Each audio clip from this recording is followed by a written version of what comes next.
हमारे शरीर या हमारे सिस्टम में जो जटिलता और अशुद्धियां हैं उसको कैसे हटाएं। हमें इच्छा होती है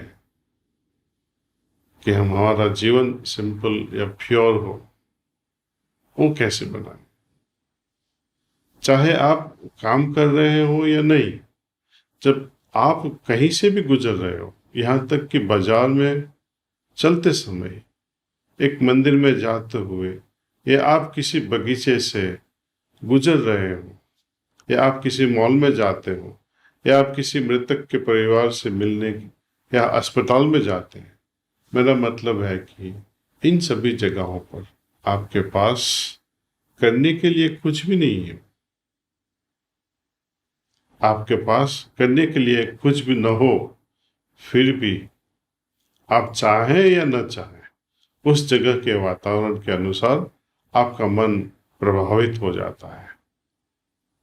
जाने अनजाने में हम एक स्पॉन्ज की तरह वातावरण के प्रभावों, विचारों के प्रदूषण, दूसरों के एहसास, दूसरों की भावनाओं को अपने भीतर लेते जाते हैं।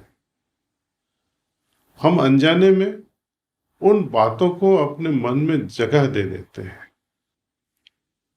तो फिर उन चीजों की कल्पना करें जो सीधे तौर पर हमारे भाग लेने से पैदा होती है।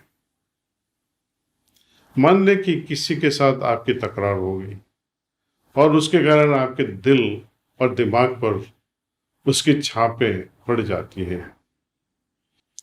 यदि दिन ब दिन उन्हीं लोगों के साथ वैसी ही बातें होती है, तब आप कहते हैं कि अरे नहीं, कुछ तो ठीक नहीं है।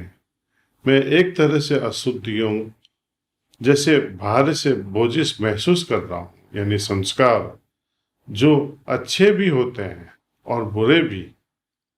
योग के अनुसार सभी प्रकार के संस्कार, चाहे वो अच्छे हो या नहीं, चाहे वो बुरे भी क्यों न हो, वे संस्कार भविष्य के लिए बीज रूप होते हैं। कहा जाता है न कि आपका बंधन सोने की लकीरों से हो या लोहे की लकीरों से हो, बंधन तो आखिर में बंधन ही है। जब हमारे संस्कार, या यूं कहिए कि हमारे संस्कारों का बंधन अच्छा होता है, तब हम अच्छे भविष्य का आनंद लेते हैं। लेकिन जब हमारे संस्कारों का बंधन बुरा होता है, तब हमारा भविष्य बुरा होता है। बहुत सिंपल है ये। जब हमारे पास अच्छे और बुरे दोनों के संस्कार होते हैं, तब उसकी अनुरूप भविष्य में हमारा जीवन विकसित होता है। हालांकि योग का अलग नजरिया है।